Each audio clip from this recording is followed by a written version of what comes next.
Ya, halo semua, kembali lagi saya Syahis NRP 053199400003. Di sini saya akan melanjutkan presentasi final project dari mata kuliah pemrograman web. Di video kali ini, saya akan menunjukkan cara penggunaan secara lengkap dari website atau aplikasi yang telah saya buat.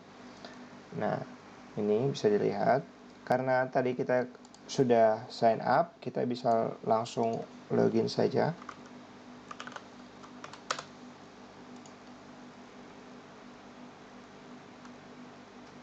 Nah, setelah login, ini user ditampilkan ke dashboard. Di dashboard ini ada kelas yang akan datang, lalu ada jumlah tas, ada agenda. Nah, karena saya merekord ini hari Selasa, kelas ada jam 7 pagi, today dengan kelas interaksi manusia komputer. Nanti ketika sudah 7.01, itu akan berubah menjadi kelas terdekat yang selanjutnya. Nah, di dashboard juga ini ada greeting yang berbeda-beda ketika user login, dan juga ada beberapa Easter egg atau greeting yang saya kira lucu, jadi bisa sedikit diharapkan menghibur penggunanya. Oke, itu untuk dashboard.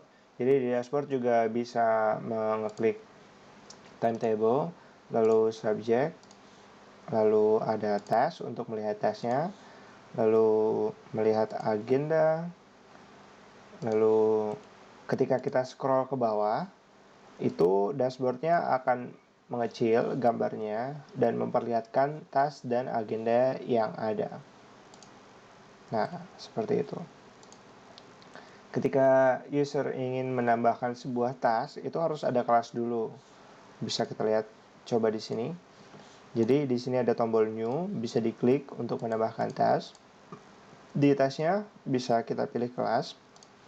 Untuk contoh, saya akan membuat kelas baru dengan nama misalnya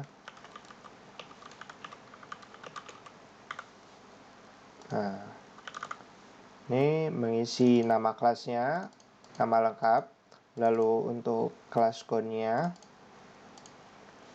Ini untuk kelas atau subject code ini sebenarnya bebas, tapi diharapkan pendek karena untuk mengidentifikasi atau bisa disebut sebagai ID di kelasnya.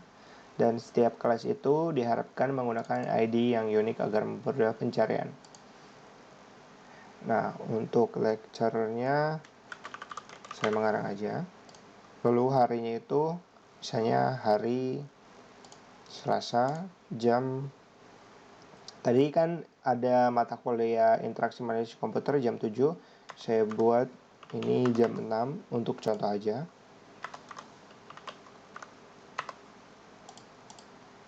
Nah, nanti edit new class with code KWN.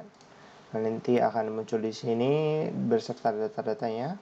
Ada juga jadwalnya, hari, jam, dan action. Ketika kita setelah menambahkan, kita juga bisa menghapus. Saya akan menghapus mata kuliah ini. Nah, ini akan hilang dan websitenya akan merefresh. Jadi sudah hilang dan di database juga sudah hilang datanya.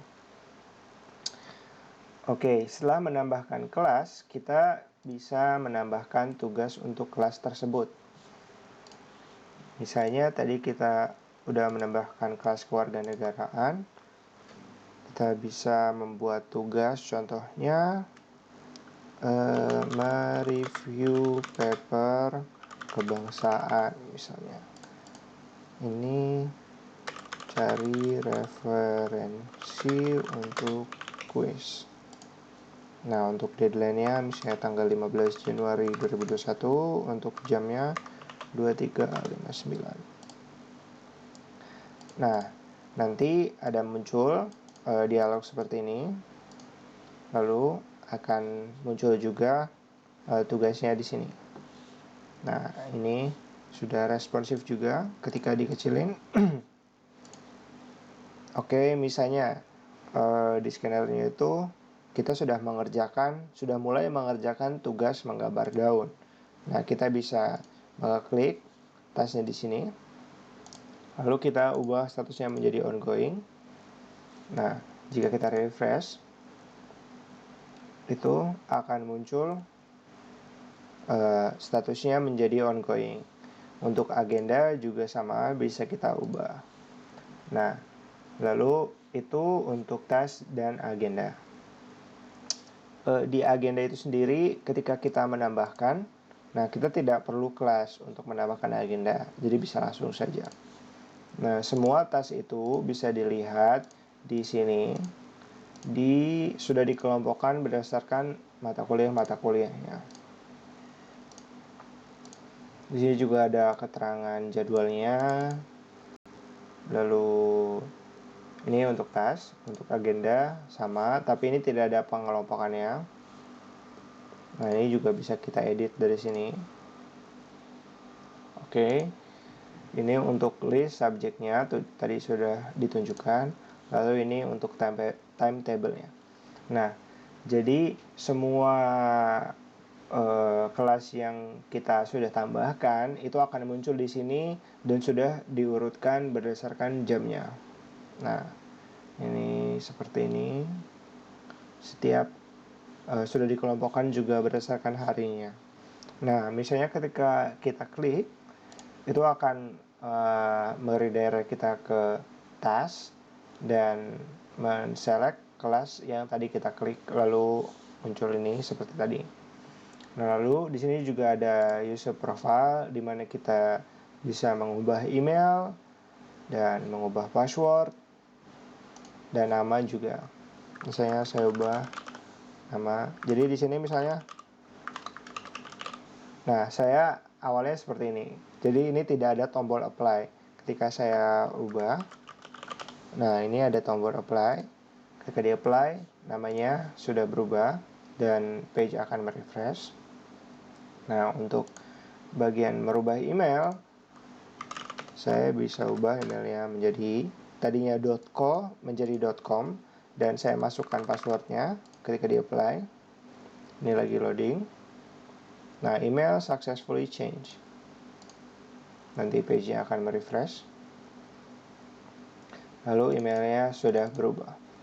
Dan untuk password, misalnya password saya itu ini, saya akan ubah menjadi 123 1234.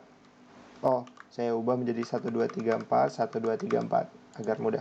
1234 1234. Nah, ketika saya apply, ini sedang loading. Password successfully change.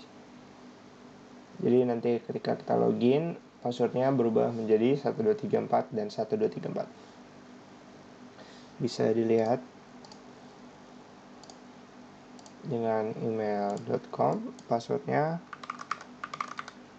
Nah, 1234 1234. Nanti akan berhasil login. Dan ketika kita memasukkan password yang salah, nanti akan ada fail to login. Nah,